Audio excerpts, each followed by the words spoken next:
ஹரிபிரபு நம்ம தெய்வத்திரு மனோகர் பூபதி ஃபவுண்டேஷனோட ஃபவுண்டர். ஆக்சுவலாக நம்ம அப்பா பேரில் நம்ம ஃபவுண்டேஷன் வச்சுருக்கோம்.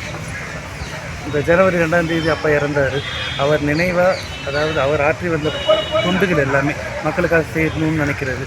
உணவு, கல்வி, அதுக்கப்புறம் மருத்துவ முகாம், இந்த மாதிரி. ஐயா மனோகர பூபதி அவர்களின் 64வது பிறந்த நாளை முன்னிட்டு மனோகர பூபதி ஃபவுண்டேஷன் சார்பில் பொதுமக்களுக்காக இலவச சிறப்பு மருத்துவ முகாம் ராயபுரம் அண்ணா பூங்காவில் இன்று நடைபெற்றது. மனோகர பூபதி ஃபவுண்டேஷன், காவேரி மருத்துவமனை மற்றும் அகர்வால் மருத்துவமனை ஆகியவற்றுடன் இணைந்து நடத்தப்பட்ட இந்த மருத்துவ முகாமில் பொது மருத்துவம், கண் மருத்துவம், பல் மருத்துவம் ஆகியவற்றுக்கு சிறப்பான பரிசோதனை முகாம் நடைபெற்றது. இதில் நூற்றுக்கணக்கான பொதுமக்கள் கலந்து கொண்டு பயனடைந்தனர்.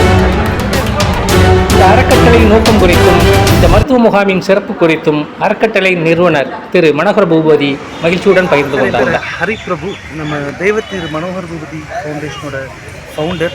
ஆக்சுவலாக நம்ம அப்பா பேரில் நம்ம ஃபவுண்டேஷன் வச்சுருக்கோம். இந்த ஜனவரி 2ஆம் தேதி அப்பா இறந்தார். அவர் நினைவாக, அதாவது அவர் ஆற்றி வந்த தொண்டுகள் எல்லாமே மக்களுக்காக செய்யணும்னு நினைக்கிறது. உணவு, கல்வி, அதுக்கப்புறம் மருத்துவ முகாம், இந்த மாதிரி.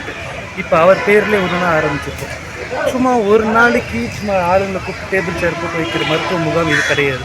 இது எப்படின்னா மக்களை வர வச்சு அவங்களுக்கு என்ன குறை இருக்குது, ஏது இருக்குன்னு சொல்லி அடுத்த லெவல் ட்ரீட்மெண்ட் ஒன்று ஒன்றா செய்கிற மாதிரி தான் நம்ம பிளான் பண்ணி எக்ஸிக்யூட் பண்ணியிருக்கோம். இப்போ தான் முதல் எல்லா டேட்டாஸ் வந்துருக்கு.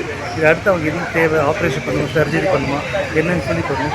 இது மட்டும் இல்லாமல் நம்ம டெய்லி ஒரு 150 பேர் சாப்பாடு கொடுத்துருக்கோம். ஆர்எஸ்ஆர் ஆஸ்பத்திரி எழுத்தாப்படி நம்ம அண்ணா பூங்கா அந்த வாசல். இங்கே இருக்கிற மக்கள் ஜென்ரலாக பார்த்தா எல்லா பெரும் நிறைய வசதி படைச்சது கிடையாது. பொருளாதார ரீதியில் ரொம்ப கஷ்டப்படுற மக்கள் தான். அவங்களுக்காக தான் இதெல்லாம் பண்ணிக்கிட்டு இருக்கோம். இந்த வருஷம் மட்டும் ஒரு 100லேருந்து 200 பசங்களை படிக்கவும் வச்சுருக்கோம். படிக்க வைக்கிறதுங்கிறது ஸ்கூல் ஃபீஸ் இந்த முழு ஆண்டுக்கான ஸ்கூல் ஃபீஸ் நம்ம கட்டி பண்ணிக்கிட்டு இருக்கோம். இது மாதிரி ஒரு ட்ரஸ்ட் அறக்கட்டளை நம்ம ஆரம்பிச்சிருந்தது. அப்பாவோட படத்தை வெறும் இந்த பேனர்லேயோ இந்த போஸ்டர்லேயோ மட்டும் பார்க்காம மக்களோட வாழ்க்கையிலையும் ஆசீர்வாதத்தையும் இருக்கணும்னு ஒரு இந்த நோக்கத்தில் ஆரம்பித்தது தான் நம்ம ஃபவுண்டேஷன். ஜஸ்ட் நாங்கள் ட்ரை பண்ணியிருக்கோம். இன்னும் மென்மேலும் வளர்கிறதுக்கு ஆசீர்வாதம். இன்றைக்கி இந்த மருத்துவ முகாமில் வந்து எத்தனை பேர் சார் கலந்துக்கிட்டாங்க? இன்றைக்கி தோராயமாக ஒரு 300 பேர் வந்திருக்கிறாங்க. இன்னும் முடியலை, போய்கிட்டு இருக்காங்க. இப்போ என்னென்ன ஹாஸ்பிட்டல்லாம் சேர்ந்து இந்த மருத்துவ முகாம்? இன்னைக்கு காவேரி ஹாஸ்பிட்டலும் நம்ம டாக்டர் அகர்வால் ஐ ஹாஸ்பிட்டல், அந்த 2 இதுலேயும் டென்டிஸ்ட் தனியாக வந்திருக்கிறாங்க. எல்லாம் தனியாக, அதாவது ஸ்பெஷலிஸ்ட் தான்.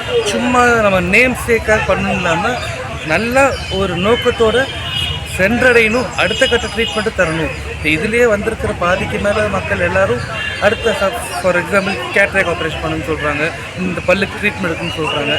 ஒன்று இருக்கிறது ஒரு மாதிரி எப்படி சொல்கிறதுனா நிறைய உண்மையை கஷ்டப்பட்டுருக்காங்க. அவங்க பண்ணணுன்ற எண்ணத்தில் ஓடிக்கிட்டு இருக்காங்க. ஃப்ரீ மெடிசன்ஸும் கொடுத்துட்ருக்கோம். இங்கே வந்த மக்கள் நிறைய பேர் தனிப்பட்ட முறையில் எங்கிட்ட கேட்குறாங்க, எனக்கு மருந்து மாற்ற கூட கஷ்டமாக இருக்குன்ட்டு. அதுவும் அவங்க வீடு தேடி சென்றடைகிறதுக்கு நம்ம ஏற்பாடு பண்ணிக்கிட்டு இருந்த விஷயம். அப்பா எதுவும் பொலிட்டிக்கல் பார்ட்டியில் எதுவும் இருந்தாங்களா சார்? அப்பா பொலிட்டிக்கல் இருந்தாங்க. பட் ஆனால் இந்த இடத்துல அந்த பொலிட்டிக்கல் கட்சி அரசியலுங்கிறது உள்ளே சேர்க்க வேணான்ட்டு ஒரு எண்ணத்தில் பண்ணிக்கிட்டோம். அதாவது மக்களுக்கு சேவைன்ற விஷயத்தை மட்டும் மனசு வச்சு பண்ணுறோம். இது அரசியலோ பொலிட்டிக்கலோ அந்த எந்த ஒரு இது வேண்டாம், இருக்கக்கூடாது, அதனால தான். பட் அப்பாவோட மனிதாபிமானத்தை நாங்கள் ஃபாலோ பண்ணிக்கிட்டு இருக்கோம், தவிர வேறு பெருசாக இல்லை. வேறு உங்களுடைய ஃபியூச்சர் பிளான் என்னெல்லாம் இருக்குது சார்? ஃப்யூச்சர் பிளான் காலம் தான் பதில் சொல்லணும். மக்கள் செய்யணும், அது சிறந்த முறையில் செய்யணும். இன்றைக்கி இந்த ஏரியா நம்ம தொகுதிங்கிறது அடுத்து சென்னைன்னு இருக்கணும், அடுத்து தமிழ்நாடுன்னு இருக்கணும். நிறையா பண்ண விருப்பம் பார்ப்போம். மகிழ்ச்சி சார், தொடர்ந்து வச்சுங்க. நன்றி சார்.